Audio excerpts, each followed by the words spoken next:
Hello friends, എല്ലാവർക്കും Pathu's tasty കിച്ചൻ്റെ പുതിയ വീഡിയോയിലേക്ക് സ്വാഗതം. ഇന്ന് തയ്യാറാക്കുന്നത് ഒരു മുട്ടയും ഒരു കപ്പ് റവയും കൊണ്ട് അടിപൊളിയായിട്ടുള്ളൊരു സ്നാക്സ് ആണ്. 5 മിനിറ്റിൽ ചെയ്യാൻ പറ്റുന്നൊരു സ്നാക്സ് ആണിത്. അപ്പോൾ നമുക്ക് വേഗത്തിൽ തന്നെ വീഡിയോയിലേക്ക് പോവാം. അതിനു മുന്നേ നിങ്ങൾ ഈ ചാനൽ സബ്സ്ക്രൈബ് ചെയ്തിട്ടില്ലെങ്കിൽ ഒന്ന് സബ്സ്ക്രൈബ് ചെയ്ത് സപ്പോർട്ട് ചെയ്യണേ. ഒരു മുട്ട എടുത്തിട്ടുണ്ട്. മുട്ട നമുക്ക് ഈ ഒരു ബൗളിലേക്ക് പൊട്ടിച്ചൊഴിച്ചു കൊടുക്കാം. ഒരു മുട്ടയ്ക്ക് 5 ടീസ്പൂൺ പഞ്ചസാരയാണ് ചേർത്ത് കൊടുക്കേണ്ടത്. അപ്പോൾ നമുക്കിതിലേക്ക് 5 ടീസ്പൂൺ പഞ്ചസാര ചേർത്ത് കൊടുക്കാം.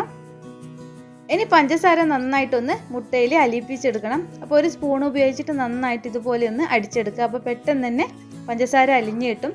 പഞ്ചസാര മുഴുവനായിട്ട് അലിഞ്ഞതിന് ശേഷം ഇതിലേക്ക് നമുക്ക് ആവശ്യത്തിനുള്ള ഉപ്പ് ചേർത്ത് കൊടുക്കാം.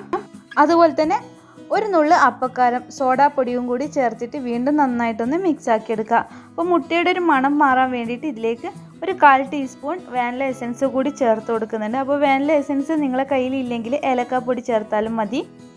വീണ്ടും നന്നായിട്ട് മിക്സ് ആക്കി എടുത്തതിന് ശേഷം ഇതിലേക്ക് 1 കപ്പ് റവ ചേർത്ത് കൊടുക്കാം. നിങ്ങൾക്ക് ഈ വീഡിയോ ഇഷ്ടമായിട്ടുണ്ടെങ്കിൽ ഒന്ന് ലൈക്ക് ചെയ്യണം. അതുപോലെ സബ്സ്ക്രൈബ് ചെയ്യാതെയാണ് കാണുന്നതെങ്കിൽ ഒന്ന് സബ്സ്ക്രൈബ് ചെയ്യാനും മറക്കരുത്. ഇനി റവയും മുട്ടയൊക്കെ കൂടിയിട്ട് നന്നായിട്ട് വീണ്ടും മിക്സ് ആക്കി എടുക്കുക. ചായ തിളക്കുന്ന ടൈമേ വേണ്ടൂ ഈ സ്നാക്സ് റെഡിയാക്കാൻ. അപ്പോൾ നമ്മുടെ വീട്ടിൽ എപ്പോഴും മുട്ടയും റവയൊക്കെ ഉണ്ടാവും. നിങ്ങളിതൊന്ന് ട്രൈ ചെയ്ത് നോക്കണം. നമുക്കിതൊന്ന് കൈകൊണ്ട് നന്നായിട്ട് കുഴച്ചെടുക്കണം. അപ്പോൾ കൈകൊണ്ട് നന്നായിട്ട് കുഴച്ചെടുത്തിട്ടുണ്ട്. ഇനി നമുക്ക് കയ്യിൽ ഒരല്പം ഓയിലോ നെയ്യോ തടവിയതിന് ശേഷം ചെറിയ ബിസ്ക്കറ്റിൻ്റെ ഷേപ്പിൽ ഇതൊന്ന് റെഡിയാക്കി എടുക്കണം. നിങ്ങൾക്ക് ഇഷ്ടമുള്ള ഷേപ്പിൽ റെഡിയാക്കി എടുക്കാം. അപ്പോൾ ഞാനിതുപോലെയാണ് റെഡിയാക്കിയിട്ടുള്ളത്. ഇതുപോലെ തന്നെ മുഴുവനും ചെയ്തെടുക്കണം. മുഴുവൻ ഇതുപോലെ ചെയ്തെടുത്തിട്ടുണ്ട്. എണ്ണ നന്നായിട്ട് ചൂടായതിന് ശേഷം മീഡിയം ഫ്ലെയിമിൽ വെക്കുക. അതിന് ശേഷം വേണം ഓരോന്നായിട്ട് ഇട്ട് കൊടുക്കാൻ, അല്ലെങ്കിൽ പെട്ടെന്ന് തന്നെ കരിഞ്ഞു പോവും. ഇത് മീഡിയം ടു ലോ ഫ്ലെയിമിൽ വെച്ചിട്ട് വേണം പൊരിച്ചെടുക്കാൻ. അപ്പം ഒരു വശം നന്നായിട്ട് പൊരിഞ്ഞതിന് ശേഷം നമുക്കിതൊന്ന് തിരിച്ചിട്ട് കൊടുക്കാം. അങ്ങനെ തിരിച്ചും മറിച്ചൊക്കെ ഇട്ടിട്ട് നന്നായിട്ടൊന്ന് പൊരിച്ചെടുക്കാം.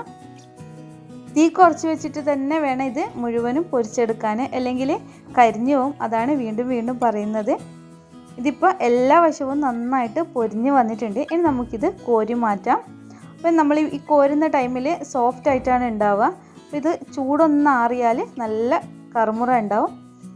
അപ്പോൾ നമ്മുടെ സ്നാക്സ് റെഡി ആയിട്ടുണ്ട്. നിങ്ങളിതൊന്ന് ട്രൈ ചെയ്ത് നോക്കുക. പെട്ടെന്ന് തന്നെ റെഡിയാക്കാൻ പറ്റുന്ന സ്നാക്സ് അല്ലേ. അപ്പോൾ എല്ലാവരും ചെയ്ത് നോക്കിയതിന് ശേഷം കമൻറ്റ്സ് അറിയിക്കുക. നിങ്ങൾക്ക് ഈ വീഡിയോ ഇഷ്ടമായിട്ടുണ്ടെങ്കിൽ ലൈക്ക് ചെയ്യാനും ഷെയർ ചെയ്യാനും സബ്സ്ക്രൈബ് ചെയ്യാനും മറക്കരുത്.